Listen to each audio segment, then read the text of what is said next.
Hey guys, welcome to another episode of the Vinyl Den, your channel for record collecting by record collectors. I'm Nick. Today I got 6 albums in the mail I'm gonna open up. There's a bunch of links down below. Make sure you go check all those out. There's links for the Vinyl Den Facebook group, for our merch page, for the Spotify and Apple Music weekly playlist that we put together, and also the Patreon page. Make sure you go check all that out. Of course, if you enjoyed the episode, make sure you give me the old thumbs up, hit that subscribe button down below, and make sure you hit that notification bell so you're notified every time I release new episodes. So the 6 albums I got in the box, it's actually only 3 albums. There's 2 color variants for each one of these albums. And these albums haven't been available on vinyl in a really long time. One was released in 1996, one was released in 1998, and then the third was released in 2000. None of them have been available individually on vinyl since they were originally released. So I'm going to crack them open, and all 6 of these albums are all on colored vinyl.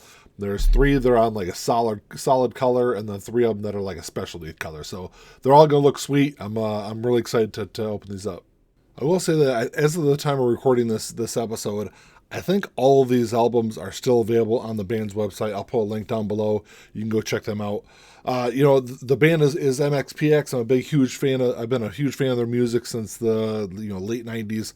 And so all these albums, like I said, I've got original pressings of all these. So there's actually 3 different variants of each album that were released. There was the colored versions I've got, and also a standard black version. I've got black versions of all these albums already. I've got original pressings of all their albums. And I will say that, this is the first time they've been released individually. A couple of years ago, MxPx released a whole box set of all of their albums. I'll put a link above if you want to go check that video out when I unboxed that box set.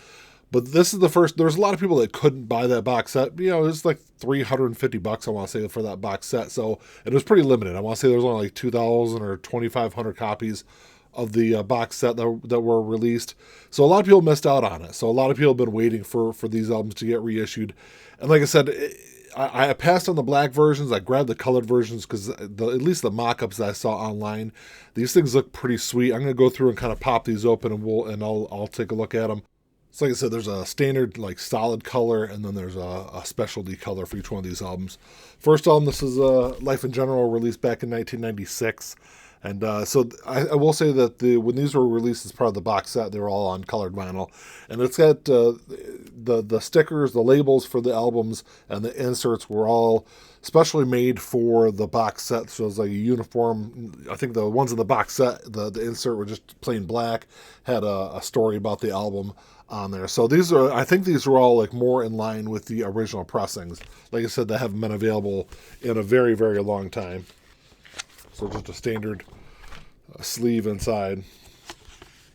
And then this is the green for Life in General. It's like almost like a neon kind of green. Looks really cool. Like I said, it's got the label on it is more in line with I think what's on the original pressing of the album, whereas the ones in the box set were just a black label with just the title of the album. So pretty cool. These are all, I think, all one LP albums also. So that's the solid green for Life in General.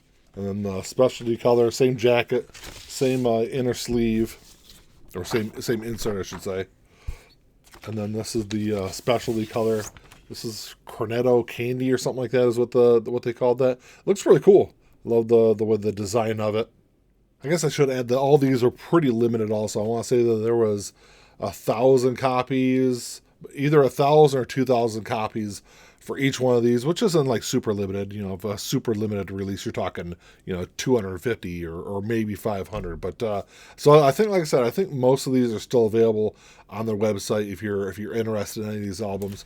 But the next one, this is slowly going the way of the Buffaloes, was released back in 1998. And my wife actually bought me an original pressing of this album several years back now for my birthday. She bought it from Japan. It was like super expensive.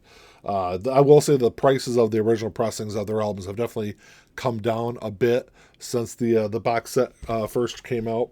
So this is the solid colored version. This is just another standard little insert.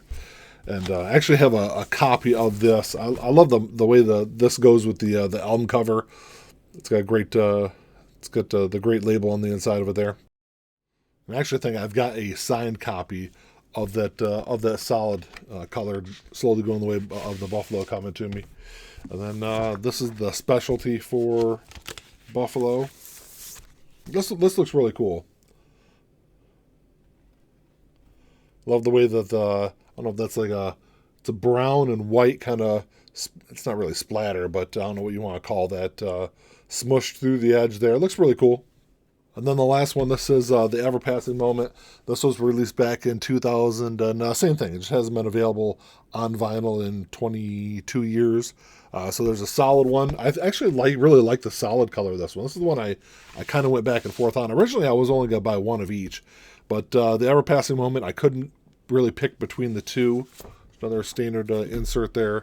I love both of these. The solid really goes with the blue on the album cover. And the I know it's going to sound kind of dumb, but I really love the label on the inside of it too. Really goes with the album. And then the last one, this is the specialty color for the Ever Passing Moment. Like I said, same insert. Actually, they sent me 2 extra inserts for Slowly Going the Way of the Buffalo. But this was the cool, really cool looking splatter. I think that looks absolutely fantastic. It's like a heavy splatter, and that's like green or greenish blue and orange on yellow, and just absolutely looks fantastic, man. That's got to be one of the cooler looking albums in my record collection. Well, that's 6 great looking albums, and I will say that the really cool thing about records right now is the cool looking splatters and the really cool looking colors that really kind of keep me coming back to them, even though the price of records, in a lot of instances has gotten pretty outrageously expensive. I will say these are all really affordable. I want to say these are all like $25 a piece on their website, plus shipping. But I just love these albums. I love the way they look, and if because I've said for a long time, if it comes down to just sound quality, for the price of it, I could buy a CD for a lot cheaper than I can buy a record, even though, vinyl gives me a different experience. I love vinyl. I also love CDs. But, I just love the way that these albums really look. I think this is the thing that is really going to keep pushing vinyl forward. Well, that's all I got for you today, guys. Thanks for checking the show out. Make sure to drop me a comment down below. Let me know what you guys think of these colored albums. Like I said, you don't need to be a fan of MxPx or even know who MxPx are. I'm sure a lot of people out there probably don't. But I think you gotta really kind of look at the artwork that is these colored albums and see how they look absolutely fantastic. I'm really thrilled with the way that they came out. But let me know what you guys think. If you enjoyed the episode, make sure you give me the old thumbs up. Hit that subscribe button down below. And that's all I got. Until next time, keep on spinning. Peace.